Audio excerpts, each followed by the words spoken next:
Okay, so we come to the third talk of today, and the talk is given by Simone Portaro from King Abdullah University of Science and Technology, and he will be speaking today about emergence of biological transportation network as a self-regulated process. And I leave the floor to you. You know what to do. Thank you, Merto. So this is a project that I carry on with my PI, Peter Markovic and Jan Askovets, and at King Abdullah University of Science and Technology. And so, first of all, I want to give you an example of what is a transportation network. Since I'm Italian, what can I present if not the Roman roads, okay? So a transportation network is a spatial structure that permits the flow of some commodity, and in this case will be goods and people. And as we see, all transportation network share a complicated geometry and topology. And we see that in this case it's a discrete network and composed by edges and nodes. Each through the edges we have the transport of the quantity of interest. Okay. So now going into what we do in the research, we are interested about biological transportation networks. On the left you can see some blood vessels. On the center some neural network, and on the right some leaf venation. So the three biological transportation networks share a complicated geometry and topology, but what is very important in the context of biology is that these networks develop without any central control. So one can ask, how do they develop? So it is the interaction between the matter that composes the network and the flow of the quantity that creates the network. Because as we all know, nature is lazy, and so we want to minimize some energy, okay, some cost functional, and this is how the network is generated, right, with this fancy structure. So that's why we talk also about self-regulated process, right? Because the process is self-regulated, there is no central control on determining the network structure. So I will go with increasing difficulty of the models. The easiest one is the one that carry on just the diffusion. So we have a diffusion equation for U. The U can be a chemical species like ions or like nutrients, whatever, on a bounded smooth domain, simply connected with no problems, and subject to a Dirichlet boundary condition equal to C. Okay. So here D is the symmetric positive definite diffusivity tensor of the transportation structure, and it will be the main unknown, as you will see soon. And S is a datum, is a distribution of sources and sinks of the network. We prescribe S, so it's not a problem. As I said before, we study a class of self-regulating processes governed by a minimization of some functional. Okay. In this case, we want to minimize the entropy dissipation, which is nothing but a quadratic form multiplied by something that is convex, by a function that is convex, which is called the convex entropy generating function, which is a real function, okay? So, and that has an equilibrium state for the boundary condition of U, okay? So we want to minimize this function, and what is important, we want to minimize this function with respect to D. Because usually in the literature, D is given as some bounded function and everything okay, but in this case, we want to see how to minimize this function with respect to D. This is one of the novelty. So, just the most easy example, if you take phi of U equal U squared divided by 2, so a quadratic form, we just have a quadratic form for the energy function, and we have the Joule's law, where the power density is given by the product between the current and the potential gradient. Okay, in this case, the gradient will be the potential gradient will be the gradient of U. If you think about flows, like fluid dynamics, will be the gradient of P. So U has the same like property of P, like in the system. So, and the flow is of course the gradient of U. So it is a constrained minimization problem because we want to minimize this functional with this constraint. And to do so, we use some techniques that the theory gives us that are the gradient flows. So, computing the gradient flow of this problem, we obtain an evolutionary equation for D, where D is coupled with U, right? So the equation is actually quasi-linear. It's not a linear equation. And as we will see, this is the easiest case. D here preserves the symmetry, the positive definiteness, and the evolution of D is given just by a tensor product of the gradient of U with itself. So this is the easiest one. If we start complicated things, we can choose a logarithmic generator of convex generator, and with equilibrium C equal 1, and we obtain a physical quantity that is efficient information, which is very, very used in the theory of information or like in mechanical statistics. Now the problem shift to minimize this functional. It is similar to the one of before, but we have U in the denominator. This is of course a problem, let's say. And by computing the L2 gradient flow, this time the equation is much more difficult because the symmetry now is always preserved, because here we have the symmetrized part of this tensor product between two gradients, and but the positive definiteness it is not. So we will see later. I will stress this thing later. And what is sigma actually? Sigma has no physical meaning, at least that we know, but it arises from the gradient flow computations because we have to compute the adjoint of some operator, and specifically it solves an elliptic equation of this kind, which is not the most beautiful elliptic equation you can see because there is a U square in the denominator on the right hand side. It is, when U is 0, I mean, it's difficult, right? So this is a general diffusive model, so it's just a quick generalization of what I said before. Here, doing the same passages of before, we obtain another L2 gradient flow with, this time we have a general entropy generator, so it's just the same of before but in more generality. So nothing special here. So up to now we have talked about just diffusion models. What if we prescribe also a drift? Okay. So the easiest case of prescribing a drift for what we are interested in, that is mainly neural networks, is to give a stationary electric potential, okay, that is given, smooth, given, bounded, whatever, and a charge Z that is just a number, so it really doesn't change anything. So now the equation will be a drift diffusion, or like mathematicians call this Fokker-Planck, it's the same. And by doing a, let's say, smart redefinition of the potential, W, we just arrive to something that is very similar of the equation of before, and because it's just a diffusion equation with this weight, let's say, so up to a change of measure, nothing changes in principle. And the entropy loss function will take this form. Another time, up to a change of measure, if you define a new measure like dx e to the minus c phi is the same function of before. Okay? So what we want to do another time, we compute the L2 gradient flow for this other model that has nothing special really because it's the same of before, let's say with the u weight e to the minus c phi that takes into account the drift part. And in fact also the drift part appear on the auxiliary quantity, the equation for the auxiliary quantity sigma. Okay, the question that you have to solve. So basically what we have is a system of three PDEs. Right? So how do we manage to have some more insight on this? If we choose phi to be quadratic, okay, so the easiest case, we can compute, I mean, don't look at this expression, it looks ugly, I know, but we just can compute the second variation of the functional, and you see it's strictly positive. Why? Because D is positive definite. E to the minus c phi is positive. So this is strictly positive. W1 solves something, but we don't care. So if you have strictly convexity, right, of your functional, life is very easy. But if you have not, of course, life is more complicated. And as we can see, so in the case of quadratic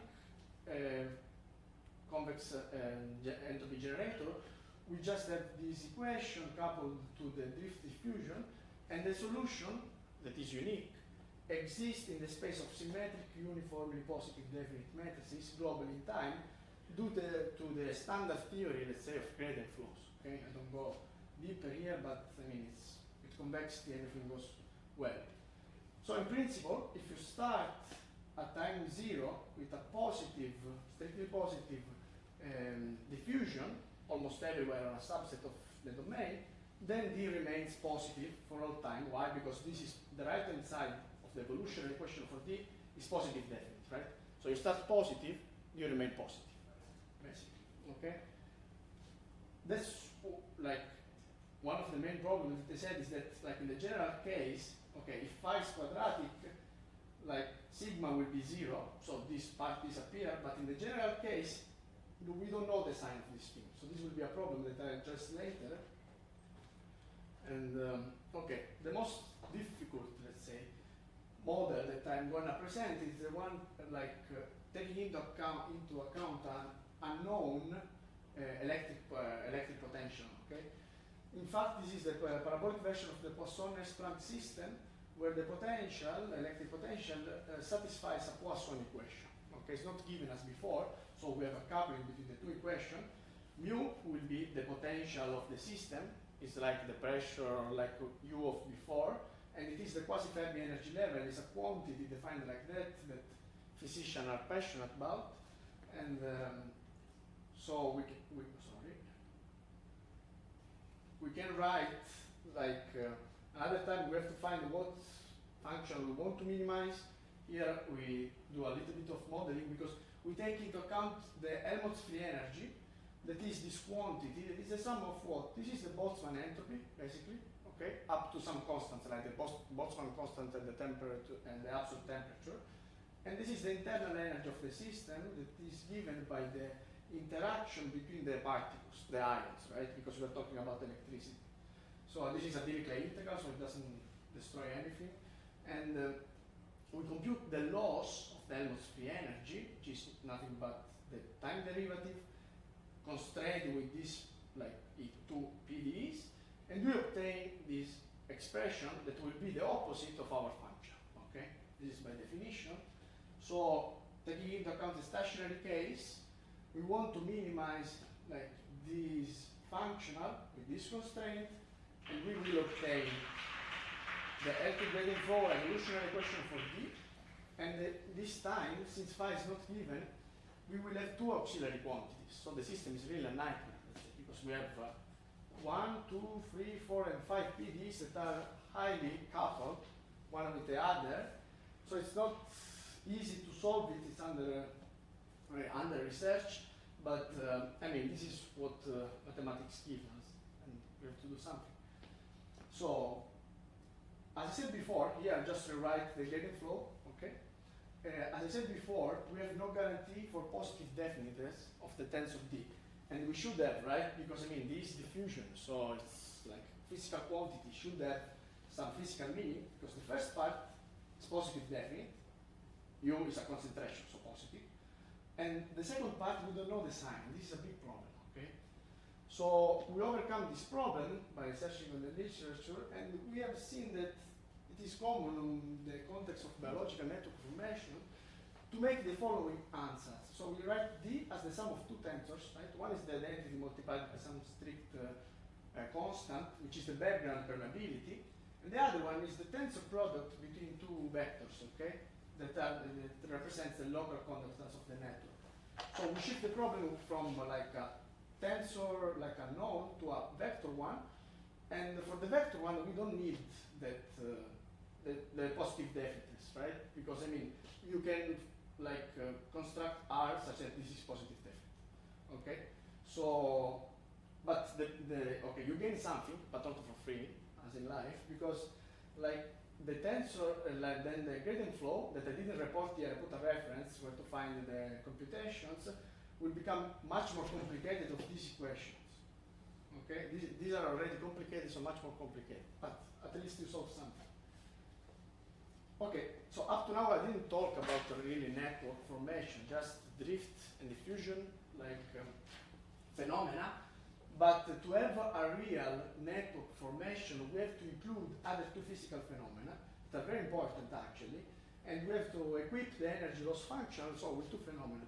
One is diffusion in D, so we have to add to the energy function of this term that is a Dirichlet integral on D with beta that is a diffusivity coefficient, and this term takes into account the Brownian motion of the medium, okay, the random effects that are present in every media, okay? But the most interesting for biology is the metabolic cost, okay? So the metabolic cost is given by some norm of D to some elevated to some metabolic exponent gamma that is greater than 0. Usually we take the Frobenius norm just because it's easy to compute, like the American, right? So we have now this new energy function, which is bigger, of course, but that real models like a network, okay? So we just constrain with the diffusion equation. Of course, you can constrain also with Poisson-Nernst-Planck, more complicated, but just for the sake of simplicity. And we will obtain the formal L2 gradient flow here. So this time, the equation, the evolutionary equation for this is really a PDE, right? Because you have also the Laplacian of D, and you have the sum of three terms. Before we just have this term, okay? In the case of quadratic, right? So this term just is called activation term, and just tell us that the diffusion of the network propagates in the direction of the potential gradients, okay? In this case, the concentration gradients, but usually potential, okay? So then we have the relaxation term.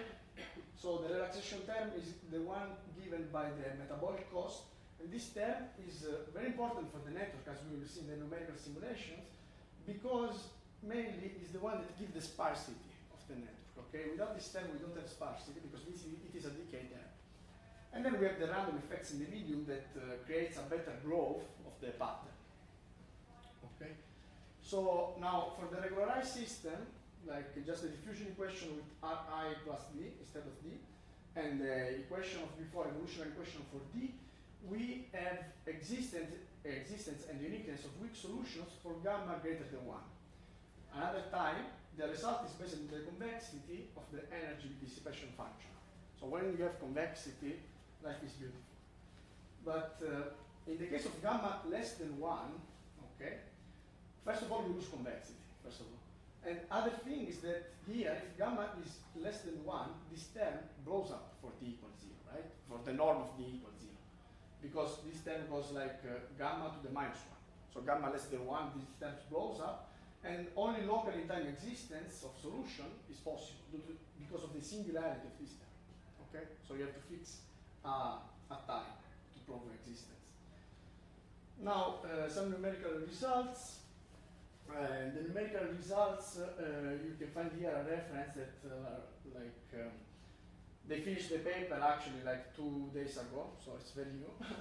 And it's mainly, like the main algorithm was developed by Astuto, and we discretize the regularized system, okay, in this way, in using central finite difference scheme or a uniform Cartesian mesh in space and simple Crank-Nicholson in time. So discretizing with the following boundary condition, we assign S, right? It's a datum, so we choose a point source and uniformly distributed sink. And here we just put an epsilon because D sometimes is 0, right? So numerically it's a disaster. So one has to put an epsilon that will be very, very little. And we have the following. So here I plot I report the graph for a very diffusivity coefficient, the diffusivity of the medium, so the Brownian motion. As we can see, like for bigger diffusivity, we have a more not detailed network, and as beta decreases, the network becomes more dense with more branches, here, and so a better network, let's say overall. And all the values here, all the plotted graphs are for gamma less than 1. So in the case that you don't have convexity, okay? Because they are unfortunately more interesting in these cases physically for the exponent that we see like in biology from the physicist and biology paper. So the most interesting graph is that plot is that the one with very metabolic exponent. So as gamma increases, we have a better network, right? Because the network is more dense with more branches, it's a better network that models reality. But for gamma equal 1, you lose the sparsity effect of the decay term because you just have the sign of D in the equation. And in fact, you lose the network structure because you don't have sparsity anymore. So it just propagates where you put the source basically. So it's a forced propagation, let's say. So it's not in the critical case gamma equal 1, it's not relevant from the, and this is what we expected. So at least the max give us some feedback. Okay. So what we want to do in the future, as I said, non-negative definiteness is a problem for all the non-convex models. Of course, it can be overcome with this assumption, but the assumption makes the system even more difficult. So I mean, there should be a balance. So we are trying to find some like estimates in W1 infinity, at least for short time, to prove that the diffusion is non-negative definite. Okay. Then we want to also prove some existing theory for the non-convex case, for the model that are non-convex, and probably we will use something like the Reichardt theorem, okay, that is a fixed point theorem. And then once we have an established theory, as we have done for the first part, for the quadratic part, then we will perform some numerical analysis on the above mentioned models. So this is all, and thank you for your attention.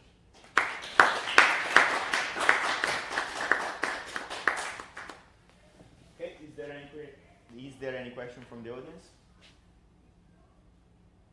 No? No. So then I'll have one. Are you sure, Fabio, you have no question? So from my understanding, when you want to prove the well-posedness of your gradient flow operator, you use some sort. Which one? Please. In general, it's more a general question. Now I'm thinking about Joule, the one that you presented is the simplest one and the one that I'm more familiar with. You tend to use the fact that it's a maximal monotone operator, right? And how do you recover that? How do you know that this is a maximal monotone operator? And can you recover it also for, is this a property that also more complicated gradient flow model have? I mean, this you find on this like reference that I put here, that is given by Ambrosio, Arenzano, lectures on optimal transport. Basically, what you have is that if you have convexity, that's why I stress a lot of convexity. Right? If you have convexity and also lower semi-continuity, okay, but this is more mathematical. But if you have convexity and lower semi-continuity, then the gradient flow theory established by these big guys is just tell you that like the subdifferential of the function, okay, here there is no function, but the subdifferential of E, that is what you are computing during the gradient flow. So during the gradient flow, like you just have the subdifferential. This is what you follow the subdifferential, right? And okay. Okay. So this guy tells you basically that if something the function is convex, proper, and lower semi-continuous, proper is super easy to check, and lower semi-continuous, then the subdifferential is a maximal monotone operator, and then for free you have from generalization of I don't know if you know Cauchy-Lipschitz-Picard theorem for ODE. Okay. Okay, it's a generalization. It's called Ille-Yosida. Okay. I mean, you have existence and uniqueness kind of for free for convexity. Okay, but like the other case is more difficult because you don't have convexity, and since you don't have convexity, you have to use some fixed point theorem. And people who work with fixed point know that. But you need to fix point in order to prove the fact that your operator is maximally monotone? No. You have just convexity and lower semi-continuity. It's okay. With convexity and lower semi-continuity. But when you mix the convexity, do you need, you told me you use a fixed point theorem. You need you use the fixed point theorem? No. The fixed point theorem will give you resistance for, it's another theorem. Okay, so you need to go through a completely different route. Yeah, different approach. And more difficult, of course. Because there is no established theory. It's like you have to study case by case. Here, convex, lower semi-continuous, you refer to some reference and stuff. And probably the last one would be a remark on the numeric side, which one might be tempted to say, why don't you use a more like a pattern, like a triangular grid or something like that? But I think this proves exactly that quadrilateral grid allow you to better understand the direction of do not influence the direction of the network, right? Yeah, I mean, a lot of like, how to say, on the construction of the network, we also should be very careful on what source you prescribe, right? Okay. Because of course, if you prescribe something that is zero everywhere, you have no. I mean, no. Actually, you have network information, but not that beautiful. But here, the source, you place the source how? You place the source here. Yeah. Okay. As you see, in fact, from here, it's like the pattern grows, and then you put two things, one here and one here. And the source that you put is a delta. It's yeah. It's a delta. Yeah. Okay, quite. Okay. Thank you very much. Let's thank the speaker again.